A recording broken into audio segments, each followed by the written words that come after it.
Sports to the bone family. Greetings, my viewers and subscribers. Back at it again.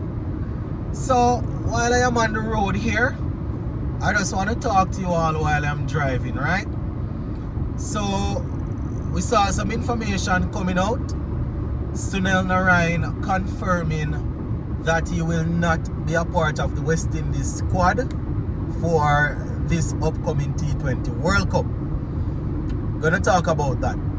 Plus, we see where, well, I want to point out a couple of players that I think they have really put their hands up for test selection, right? Our next test duty will be against England.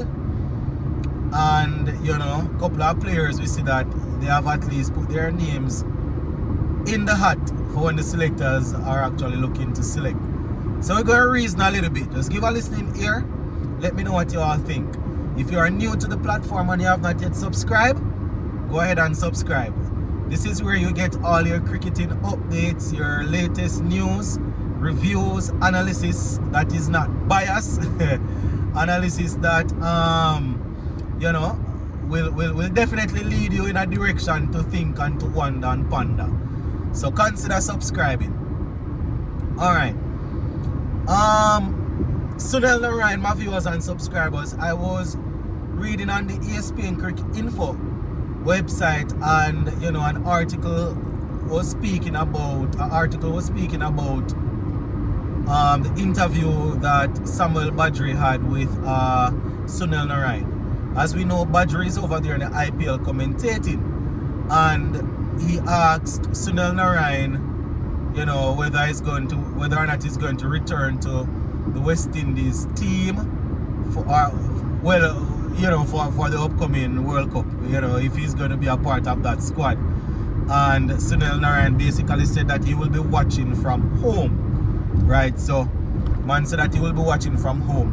A lot of people have been asking, for Sunil Narine to at least, return as an opening batsman for the West Indies team. Now, we have seen where a lot of people, a couple of cricketers, not only this year, but in the past, cricketers that would have retired, they would have come out of retirement to help their team in the World Cup to good effect. Now, for those who are watching and following the IPL, Sunil Narine is being very good as per usual with the ball. Last game, he bowled 4 overs for 17 runs and picked up a wicket. And he has struck up a good partnership with Phil Salt this season. I think he has failed a couple of times, maybe 2 or so times, but so far Sunil Narine has been very good with the bat. So I personally, I have said this years ago, that it's very unlikely that Sunil Narine will return to international cricket, because we know that he's still under the watchful eyes of people out there, right? In terms of his action, we know he has remodeled it, but worse, he has been so good in the IPL. We saw where the South African commentator Simon Dull was pointing out the other day that it's very likely that Sunil has returned to his former action, knowing that he won't be calling in IPL and all. I haven't slowed down any of his bowling or anything, so I can't say whether or not his action is illegal right now. But what I will say is that, just speaking from common sense, I cannot see Sunil Narine at his age, 34, 35, deciding to run the risk of leaving, of representing us. I said it before. If he did not do that when Pollard and all his other friends, pushed for their last World Cup, I can't see him doing that right now. You understand? Worse with so many T20 leagues around the world, I can't see him, pushing close to his retirement age. I can't see him risking being banned. And for those who don't understand, this is how it works. When it comes on to franchise cricket, ICC won't call you. They won't call you like that.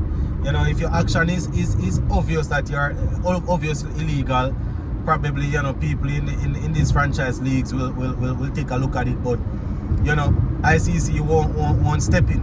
But if you are playing in an ICC organized tournament, they will call you if they think something's going on with your action, and then if they decide to hand down a ban, then you know you can't take part in any cricket, organized cricket like that. So I am saying that you know, emotionally, obviously, as a West Indian, I would be saying that having Sunil Narine in the team would be a plus, right? I would be stupid to say that his bowling would make sense. Having him there would be a plus, but that's the emotional side. Looking at it from a, you know, just reasoning, you know, without being a total West Indian fanboy, if you open your eyes and look at it, you can see why it would make perfect sense for the man not to risk it. You understand? So he just confirmed that he won't be, he will be watching from home, right? So that is what Sunil is saying. As I said, my viewers and subscribers, I can understand why he wouldn't risk going out there. So many leagues around there. You know, he's not going to take up West Indies on his shoulders and carry. Plus, you know, we hear all sort of things about, you know, from people saying that people in CWI and him not getting along and all things. We don't know that, but these same people will say that he's not afraid of the action, and then these same people will say, all right, he can come back, man, he can come back, but let him play as an opener.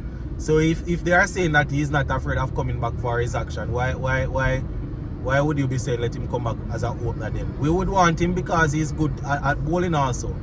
Yeah, I understand, but you know, as I said, I haven't slowed down any video or anything, so I can't say, you know, but just reasoning it, watching cricket and reasoning it, I am thinking that's probably why he didn't return when Pollard and Bravo and all of his, you know, his friends played.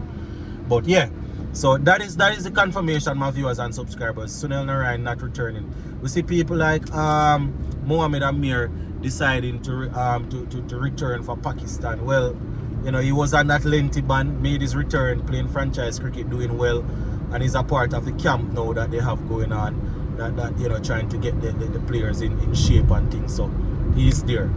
We have seen in the past where people like A.B. de Villiers, you know, quite a few people would have returned and would have done well for their teams.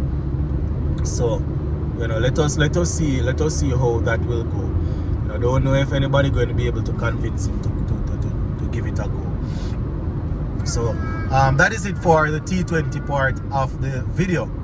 Now, just to talk some red ball cricket. So we are set to tour England after the T20 World Cup, right? Obviously, we are going to need a little organized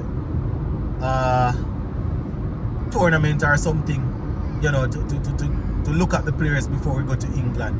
The ones that are playing in the 4-day regional championship now, they are obviously putting their hands up, but you know, we still want something, you know. White ball players are usually very active, but when it comes on to red ball players, they are not as active as we would like after the 4-day regional championship. So, you know, we would like to see them getting some.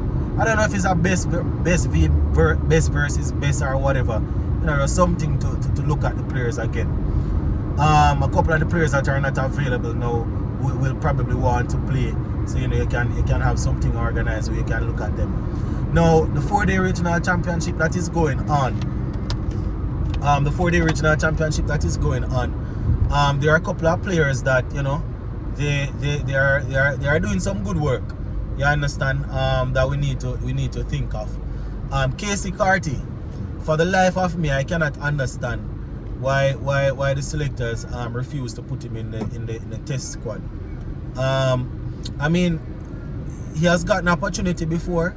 You understand? We have seen him especially in ODIs and stuff, but I just can't see through it. I cannot understand why we wouldn't give him a try. You understand? Casey Carty is a player that he has shown that he can up his strike rate and thing. I hear some people, I can just hear people in the comment section saying while I am recording this, saying that, you know, Tage and Brathwaite opening, imagine having Casey Carty or whoever is coming. But you know, Casey Carty is one of them player that is technically at the level where we can use him. You understand? He has shown that he has the patience, he has the ability to bat.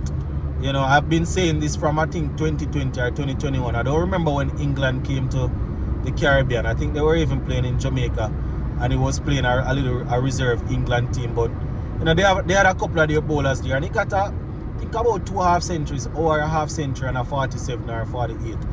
And from then I was like, you know, we don't have a lot of youngsters that willing to settle down and bat like that and can stroke the ball well.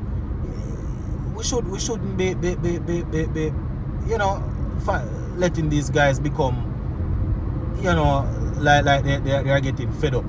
I cannot understand, and it's not because of the century that he scored. I think it was 127 that he got a couple of days ago. It's not because of that why I'm calling for Casey Carty. I just can't understand a West Indies test team that is always certain. Boy, I can't situate.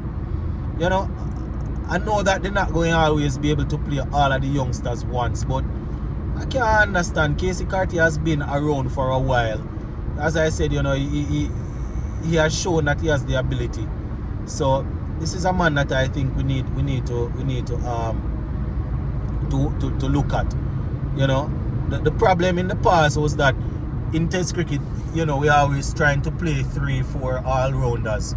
You know, so sometimes we have him batting at 6 and then we had another all-rounder batting at 4 and all kind of something.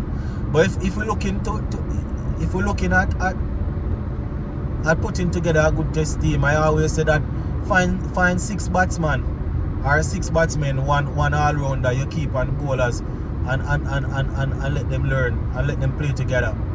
You understand? I always say that if a all-rounder is not able to make the team as a batsman or as a bowler, he should be hitching up in there because he's a bits and pieces player.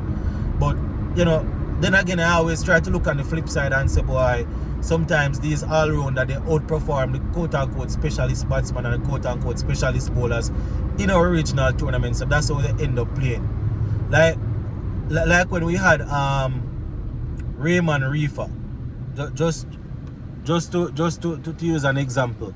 I remember when we had Raymond Reefer batting at number 3 for a while, and a few people were saying that, you know, it's because he's from certain place why they picking him, and people were saying that, you know, why are they doing this? But if you look, you know, leading up to when he was getting that run the season before, the two seasons before, you know, he did pretty well as a batsman.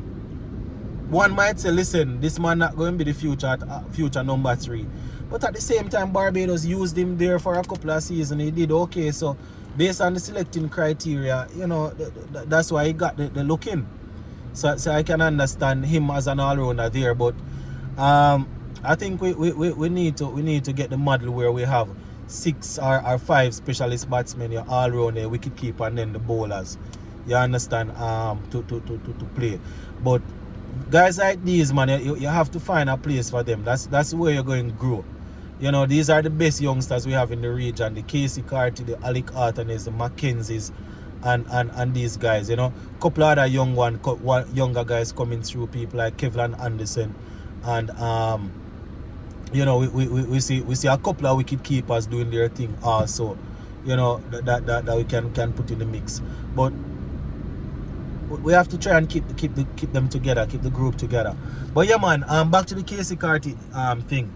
We definitely want to see him, you know. Obviously we want these guys to be scoring a lot of runs, you know. But sometimes even they're scoring and you think they're going to get an opportunity, when the senior team open and you think they're going to get an opportunity, they still don't get it. You understand? So that is something that they need to look in. You understand? The next thing that I want to talk about, I touched on it a little bit when I was doing the review of the round 6, is Raston Chase. Now, Raston Chase, my people, so far he's having a good season for Barbados, picking up some wickets. You know, we saw that magnificent century that he got off 8-yard deliveries Plus, yeah, you know, he has a couple of other little scores there. Um, this is how we want somebody with the talent of Ruston Chase to perform. You know, so when we are going to England, we want that headache. You understand? We want that headache because we recently see Kevin Sinclair come on the scene and we know that he's there. He's batting. Remember, he scored what was it? 165 not out. Plus, you know, he's doing his thing with the ball, so he is there. Goody Kishmoti has been our frontline test spinner for a little while. In Australia, you know, spin wasn't the dominant factor. Even in the first test there, we realized that Nathan Lyon wasn't as effective either. So, you know, we can't even use that to judge him. So it's not like he has failed as yet. You know, Goody Kishmoti, that is. Not saying that, you know, he's going to be a world beater or anything, but I'm just saying it's food for thought. You understand? We have the Kevin Sinclair coming through, bowling well. We have Ruston Chase bowling well and batting well. I'm not saying that these guys, come on now, I'm not saying that these guys going to go to the international level and all of a sudden become you know, become world-class spinners or anything, but these are the guys that we have, so they are the ones that we have to look at. Another guy that is doing pretty well with the ball is Joshua Bishop.